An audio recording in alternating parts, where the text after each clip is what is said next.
Then we want to talk about inks. When we talk about a thin layer like a cookie, we have, we put it in the oven at 400 degrees or something for 10 minutes, right? But then, again, I'm talking doughs and cookies and breads. Again, it's a lot easier to simplify it that way.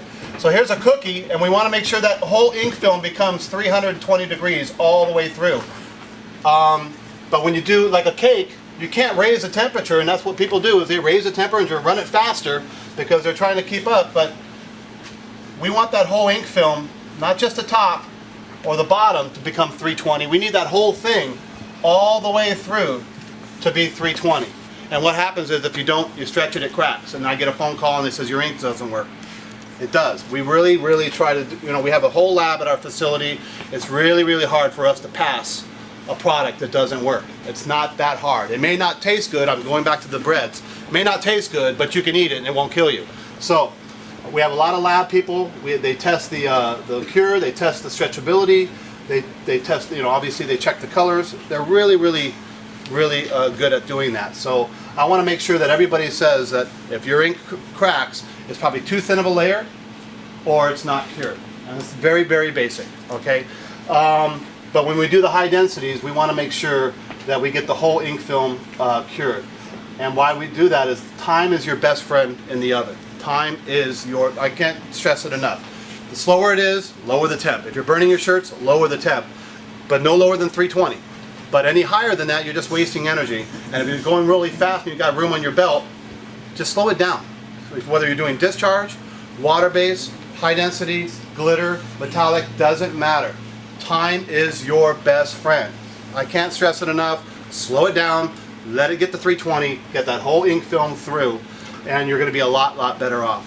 And then as I'm talking about curing, any more on a polyester or a nylon fabric, any more than 320, you're really hurting yourself. It's detrimental to the dye migration, and it releases the pigments on the polyester. We want to cool them off as soon as possible. How to do that is just at the end of the dryer, have a couple different stacks with fans on them. A couple different stacks with fans on them. And don't run the dryer at 900 degrees, and you're really, I call it unleashing the genie. Once you've done that, you can't put it back in the bottle.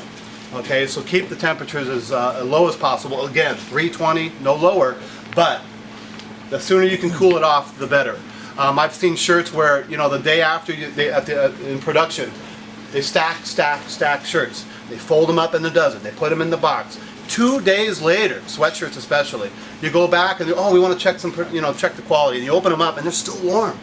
They're festering inside that box. When you're doing polyester or 80-20s or 50-50s sweatshirts and stuff, they're in there just festering and just it's like yeast. It just wants to bleed all over the place. Okay, so cool them off as soon as you can. It's your best friend. The other thing is using when I was talking about inks. One of the things that we make a low bleed ink is a blowing agent. And what it does is makes these little micro cells of air inside the ink that prevents the ink from the dyes from the polyester migrating through. It's kind of like cheating, but it's not. It works. And then what we do is we also have a product called Blocker Gray.